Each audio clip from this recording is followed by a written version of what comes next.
को बिना शब्द के सूरत भटक रही है, उसको शब्द कह दो, अक्षर कह दो, प्रणव अक्षर कह दो, ये श्वास में चल रहा है, यहां तक तो आओ। फिर इसके बाद में गुरु समर्पण मत, क्या नहीं रहेगा क्या रहेगा ये तुम नहीं, तुम्हारा चित्त शांत होना चाहिए, मन शांत होना, अंतर्मुखी। कौन मुख सुमिरन, कौन मुख ध्यान, कौन मुख अमी और कौन मुख प्राण। टकसाल वाणी लिख रहा है, माया मुख लिख रहा है, गुरु मुख लिख रहा है, ब्रह्म मुख लिख रहा है। शब्द शब्द में बहुत अंतर है, शब्द शब्द बहुत अंतर। सार शब्द सौगे तो गूंगे का गुड़े, अगर वाणी में कह भी दूंगा, बाकी अगर बाहर शब्द तो आप तक गया, सुनने में कानून सुना, बाकी इसमें विचार क्या कहना चाहता है, शयन क्या दे रहा है सामने वाला, वो आपको विवेक से चिंतन मनन से परखने की चीज। आपको वो शब्द जो है ये गगन से परे जाओगे, आकाश तत्व से ऊपर जाओगे, और इसके बाद में एक झीनी आवाज है, अरे गगन में आवाज हो रही झीनी झीनी। कोई सुनेगा गुरु गम ज्ञानी, वो बिल्कुल आपके इससे पार है। जिसको अनुभव हुआ, गम हुआ, बोध हुआ, गुरु कृपा से हुआ। अच्छा अच्छा, हाँ, गुरु समर्पण हुआ, उसने तो सेवा करी। सेवा, क्योंकि उस सार शब्द बिना जीव की किसी भी उपाय से मुक्ति नहीं है। तो जो सार शब्द है और जो अनद धुन है वो दोनों अलग अलग है क्या? अलग, कई धुनें हैं इसमें। तो ऐसा कैसे समझे अपन कि जो सार शब्द है और जो अनंत ध्वनि चल रही है अपने शरीर में, वो अनंत ध्वनि ही आगे जाके सार शब्द को मिला देगी? आपको वो शब्द जो है ये गगन से परे जाओगे, आकाश तत्व से ऊपर जाओगे, और इसके बाद में एक झीनी आवाज है, अरे गगन में आवाज हो रही झीनी झीनी। कोई सुनेगा गुरु गम ज्ञानी, वो बिल्कुल आपके इससे पार है। और उस समय ये सब नीचे रह जाता, आपको शरीर से भी परे हो, उस समय आप लीन हो जाओगे, इतने एकाग्र हो जाओगे, क्या आनंद। शरीर ना सुनने की जरूरत, ना उड़ने की, सबको रद्द कर दिया। जो अनंत ध्वनि है सहजता, वो काया में ही है, वो तो सुनाई दे रही, लेटे बैठे खाते पीते सब जगह आपकी, जिसके जैसे पनियारी की सूरता कहाँ रहती है, गागर पे, बस ऐसे आपकी धुन मारे नहीं थी, चाहे खुले आंख न मूंदू, कान न रूंदू, खुले नैन पहचानू। साहिब ऐसी कृपा करते हैं, समर्पण मेरे दाता का, मेरे सतगुरु का, कि मैं आपका। तो ये बोला है कोई सुनेगा गुरु गम ज्ञानी, हाँ, मतलब तो जिसको अनुभव हुआ, गम हुआ, बोध हुआ, गुरु कृपा से हुआ। अच्छा अच्छा, हाँ, गुरु समर्पण हुआ, उसने तो सेवा करी, सेवा में सब पा गया, शांति से कुछ करने की सहज में हो जाएगा, सहज ही हो ही रहा है। हठयोग की जरूरत नहीं, हमने हठयोग बहुत किया, गुरुदेव ने कृपा करके मतलब हमको सीधा सरल रास्ता दिया है कि ये सहज, ये कोई पढ़ने किताबों में पढ़ने का विषय नहीं है, ना सुनने से होगा ये कुछ। नहीं, ये तो सत्संग, ये तो बोलने, और तुम्हारी यश कीर्ति में और बहुत ज्ञानी है, बहुत ध्यानी है, बहुत जानता है। ये मंच वाले जितने भी है, ओ भीड़ जारी, अहंकार में फंस जाएगा, अहंकार। अरे ये सब चीजें छोड़ो, कौन क्या कर रहा है करने दो, बाकी तुम्हें सार मिल गई, बात खत्म। हाँ, सत्संग करते रहो, स्वाध्याय करते रहो, तो चित्त को वहां कम से कम कुछ तो एकाग्रता रहेगी, विचारों में धुलाई होगी। स्वाध्याय गुरुवाणी का कभी भी, कोई भी शास्त्र तो स्वाध्याय करते रहो। ये भी सुमरन है, ये भी सुरती है। आप सुमरन कर रहे हैं, चर्चा कर रहे हैं, भजन हो रहा है, वाणी अपना काम कर रही है, ताकि संसार में तो नहीं भटक रहे।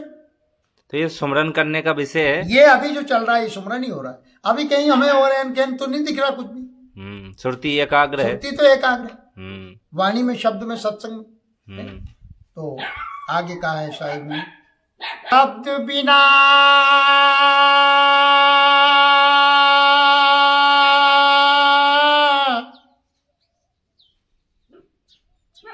सूरत आंधिरी,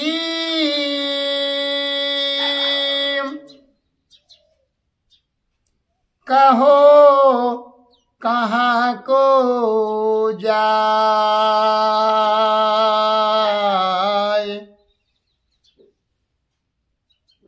द्वार न पावे शब्द का, फिर भटका खाए। सहज में आ जाओ बालक, ये चक्र और बंकनाल फंकनाल ये दुनिया भर के चक्कर में क्यों पड़ रहा है? इनको छोड़ दो, ये तुम वाणी सुन लेते हो दुनिया की। सहज वाणी क्या कह रही? सूरत को शब्द में, श्वास श्वास में शब्द तो ऑलरेडी चल रहा है तुम्हारे भीतर। अच्छा सुनो, आगे सुनो, शब्द कहीं गया नहीं है। परा पसंती वे मध्यमा वेकरी पे जो आ रहा है, ये शब्द कहीं से तो आ रहा होगा, उसको सार शब्द का है। आगे सुनो, शब्द वाणी में परखना, शब्द की शैली में परखना, क्या बोल रहा हूं मैं।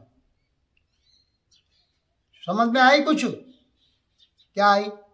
शब्द को सूरत को बिना शब्द के सूरत भटक रही है, उसको शब्द कह दो, अक्षर कह दो, प्रणव अक्षर कह दो, ये श्वास में चल रहा है। यहां तक तो आओ, फिर इसके बाद में गुरु समर्पण मत, यहां से ऊपर अपने आप आगे चलो। साहिब कहते हैं कि सूरत फंसी संसार में, संसार समझ रहे हो? 5 ज्ञान इंद्री, कर्ण, नेत्र, दोनों नासिका पुट, मुखारबिंद और जिह्वा, और नाभि से नीचे गए तो पशु चक्र। समझ रहे हो बात? ये दरवाजे खुलते ही बाहर चली जाती। तुम अंतर्मुखी, नेत्र भले ही खुले हो, कान भले ही खुले हो, बाकी लक्ष्य क्या है? सतगुरुदेव कहते हैं। आगे चलो, सूरत फंसी संसार। अरे तुम श्वास पे आओ ना, 8 पैर 64 घड़ी आपके साथ श्वास है ना, और इसको कम से कम, मतलब तुम जो बाहर जा रहे हो तो तुम श्वास का सुमरन करो। सांसा की कर सुमरना, साहिब ने कहा है, अजपा का कर जाप, सोहंग पवन में बोई दे, स्वयं आप ही आप। कितनी सरल बात है।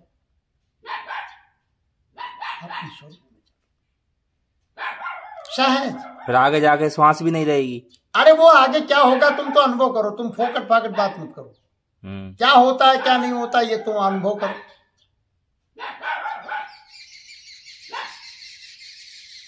क्या नहीं रहेगा क्या रहेगा ये तुम नहीं, तुम्हारा चित्त शांत होना चाहिए, मन शांत होना, अंतर्मुखी। कौन मुख सुमिरन, कौन मुख ध्यान, कौन मुख अमी और कौन मुख प्राण। एक शिष्य अपने गुरुदेव से साहिब से पूछ रहे, क्या बोले गुरुदेव कौन से मुख से सुमरन करूं? प्रश्न कर लिया। अब गुरुदेव ने अपनी वाणी से अपने शयन दे दिया शब्द में पार की, चेला में चूको तो क्या करूं भाई। गुरु तो स्पष्ट कह रहा है, ये वाणी तो स्पष्ट कह रही है, पर क्यों नहीं तुम तर्क वितर्क करते हो? इसकी समझो ना, बड़ी सरल विधि कह रहे।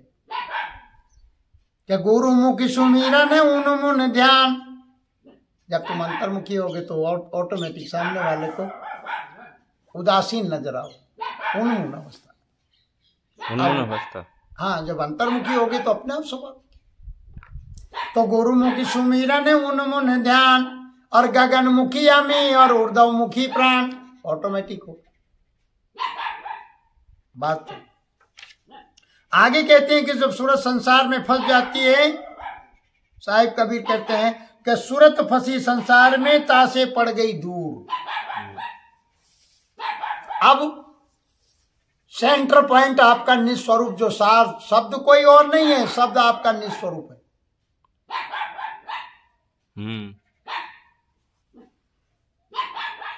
सूरत फंसी संसार में तासे पड़ गई। अंतर्मुखी आप जाओगे तो ये जैसे अभी किरण जो है सूर्य से प्रकट हुई और आभा मंडल पूरे प्रकाश अभी जो भूमंडल में फैल रहा था, अभी सूर्य उदय था, पूरी उसमें से रश्मियां निकल रही हैं, किरणें, और पूरे आभा मंडल पूरे भूमंडल को मतलब प्रकाशित कर रही है। अब कहां चलेगी? अब वो प्रकाश से मटके कहां चला गया? बात विचार सूर्य में नहीं, वो अपने निस्वरूप में जाने के लिए सुरती अंतर्मुखी, यानी यूं समझ लो अभी तुम्हें भास हो रहा है, आंखों से देख रहे हैं, मैं दिख रहा हूं, ये दिख रहा है, वो दिख रहा है, बस इसी में अटक रहे। सुरती अंतर्मुखी। जब अंतर्मुखी होगी तो आप पहले सहजता में आ जाओ। अरे कम से कम श्वास पे तो आओ बाबा। श्वास का कोर्स पहले पूरा होगा। वो तो हमेशा ही चलेगी श्वास, तो सहजता में चलेगी जब तक तुम्हारा पिंड रहेगा, पर आसक्ति नहीं रहेगी। सहज कर्तव्य निभाइए, सब कुछ करिए, बाकी चल। अरे साहिब कहते हैं कि सूरत बांध स्थिर करो, आठों पैर हुजूर। परमात्मा आठों पैर हुजूर है, जिसको तुम खोज रहे हो वो आपका स्वरूप है। अच्छा, आगे सुनो। शब्द शब्द हर कोई कहे, वह शब्द तो वह जो शब्द की बात कर रहे हैं साहिब, शब्द शब्द हर कोई कहे, वह तो शब्द विदेहा। देह से अलग, वहीं से आ रहा, विदेह है वो, विदेह है। वो परमात्मा भी विदेह है, देह में अरे नहीं। वही है, परमात्मा कोई अलग नहीं है, शब्द स्वरूपी परमात्मा है। आगे सुनो। जीव्या पर आवे नहीं, इशारा दिया जा रहा है वाणी के द्वारा, भेकरी के द्वारा, वर्णात्मक में। बाकी परखाया सतगुरु की कृपा से हम उनके चरणों की रज बन जाए और समर्पण हो जाए तो गुरुदेव खींच लेंगे। सहजता वो सब परखा देंगे तुम्हें। सहजता में हर आदमी सुन रहा है, पर तुम्हें भटका रखा है। चैन में देखो। जिव्या पर आवे नहीं, निरख यानी देख, अंतर्दृष्टि से विचार कर। सुरत है जहां निरत भी है। निरत माने देखना, सुरत माने अंदर की आवाज को सुनना। ये परमात्मा को देखने के नेत्र अलग होते हैं और कान भी अलग होते हैं। उसकी आवाज सुनने के लिए ये कानों की आवश्यकता नहीं है। इन नेत्रों से, इंद्रियों से तो संसार का उनका प्रतिबिंब दिखेगा। विवेक रूपी कान है वो, सूरत। हाँ सूरत। विवेक तो अलग चीज हो गई, वो तो फिर अलग बात। विवेक तो आता है, जागृत होता है, आपको मनन करते हैं, बुद्धि से सुप्रीम में जाओगे, विवेक हो, विचार करो। ये सब मन बुद्धि का खेल है। विवेक भी कहीं से आ रहा है, आप थोड़ी आ रहे हो। जो भी आ रहा है उसको आप जानते हैं। सरल सीधी सी बात। आगे देखिए, साहिब कहते हैं कि जिव्या पर आवे नहीं, निरख परख कर ले। कोई भी चीज को निरखो, परखो अच्छी तरह से। सामने भी वाणी सुनो कि सामने वाला क्या बोल रहा है, लिख क्या रहा है। टक्षार वाणी लिख रहा है, माया मुख लिख रहा है, गुरु मुख लिख रहा है, ब्रह्म मुख लिख रहा है। ब्रह्म माया ज्यादा चलती है, ये टक्षार है। ये शार शब्द है जो वाणी चल रही है, ये हर जगह नहीं खोलता। शब्द शब्द का बहुत, शब्द शब्द बहुआत्रा, बहुत अंतर है। यानी शब्द शब्द में बहुत अंतर है। ये दोनों साहिब कह रहे हैं स्पष्ट। शब्द शब्द बहुत अंतर, सार शब्द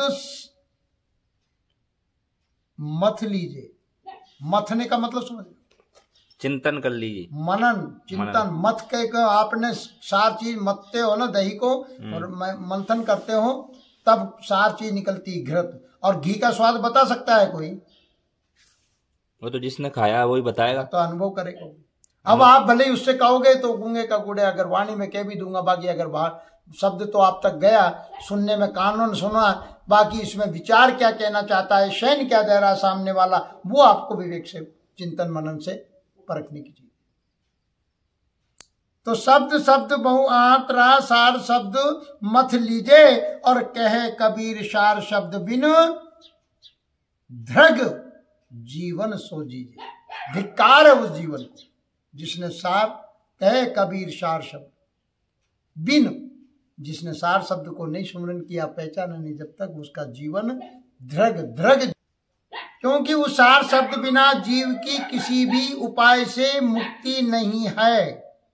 बिना सार शब्द है ही नहीं, जाने बिना। हाँ, जब तक हमारे निज नाम, इसको निज नाम भी कह दिया, नहीं मिलेगा, तब तक हम मुक्त नहीं हो सकते। साहिब कहते हैं कि 3 गुणों की भक्ति में और भूल पड़ो संसार। तीन गुणों की भक्ति में, भक्ति का मतलब आचरण में यही ला रहे हैं, रज तम सतगुण। ये बुद्धि तीन प्रकार की, सात्विक, राजस और तामस। मन भाव, भावुकता, भावना। मन की तो बात ही नहीं, मन तो वहां पहुंचते नहीं है। और बुद्धि तुम्हें मतलब इसमें तीन गुण में उड़ जा रही, ये बुद्धि गड़बड़ कर रही है।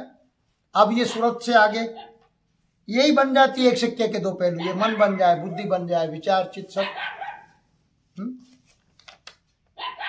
तो तीन गुणों की भक्ति में भूल पड़ो संसार, पड़या संसार। और कह कबीर निज नाम बिन कैसे उतरे पार, कैसे उतरे पार। एक एक शब्द कितना सुंदर कह रहे हैं।